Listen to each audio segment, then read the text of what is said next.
Salut Geoffroy, salut Bali. Tu peux dire bonjour quand même, hein?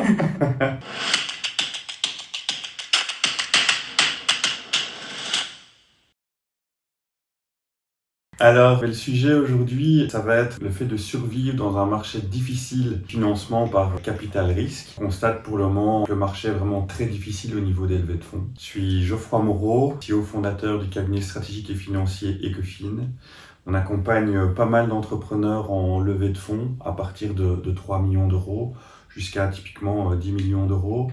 Et depuis, je veux dire, les conséquences de la guerre en Ukraine, à partir de l'été 2022, on a vraiment constaté un gros rétrécissement au niveau du marché du capital risque. Au niveau mondial, on parle d'une diminution de 30%.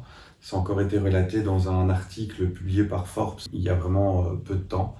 Et ça veut dire quand un marché se contracte de 30%, mais il y a toute une série de projets qui ne sont plus financés, plus finançables, mais aussi ceux qui sont financés de manière différente, beaucoup plus stricte. L'idée aujourd'hui, c'est de donner quelques tips, quelques conseils pour survivre dans ce marché qui est vraiment beaucoup plus compliqué pour les startups. Il y a pas mal de startups qui ne survivront pas à cette crise, ça a déjà été le cas. Notre objectif chez Ecofin, quand on accompagne nos clients, c'est de pouvoir shifter sur des stratégies de levée de fonds et mettre en place des stratégies qui vont leur permettre de survivre à cette crise qui va probablement durer encore 18 à 24 mois jusque fin 2025. La première stratégie, elle est relativement évidente, mais c'est réduire les coûts de manière durable, parce que ça va durer probablement 1 an et demi, 2 ans encore. Ça veut dire peut-être réduire la voilure au niveau du personnel, au niveau de certains frais qui ne sont pas core business. De notre expérience, dans ce type de moment difficile où on a vraiment un message des VC qui est il faut faire attention, etc.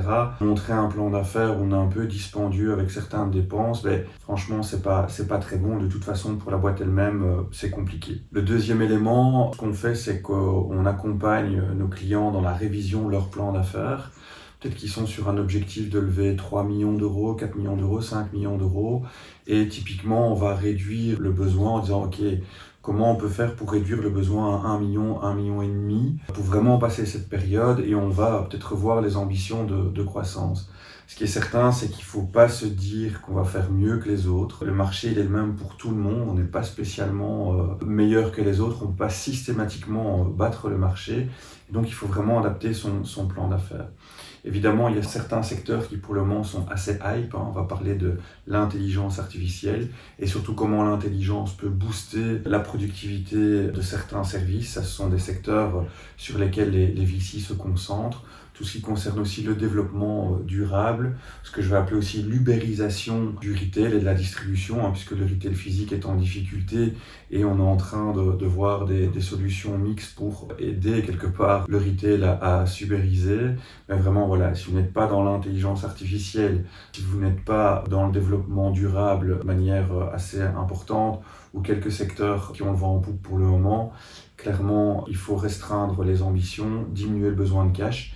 S'il est possible d'être autonome financièrement et de ne pas faire appel au marché du capital risque pendant 1 an, 1 an et demi, 2 ans, c'est bien.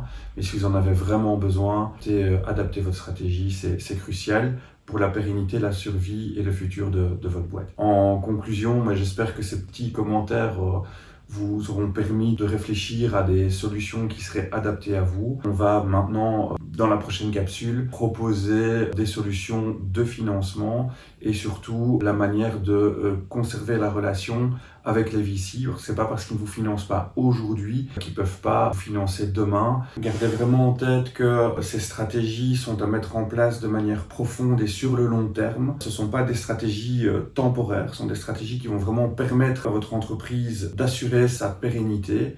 Dans la prochaine capsule, on vous parlera de solutions alternatives de financement et de la manière de discuter avec les VC dans cette période de crise. Super, merci.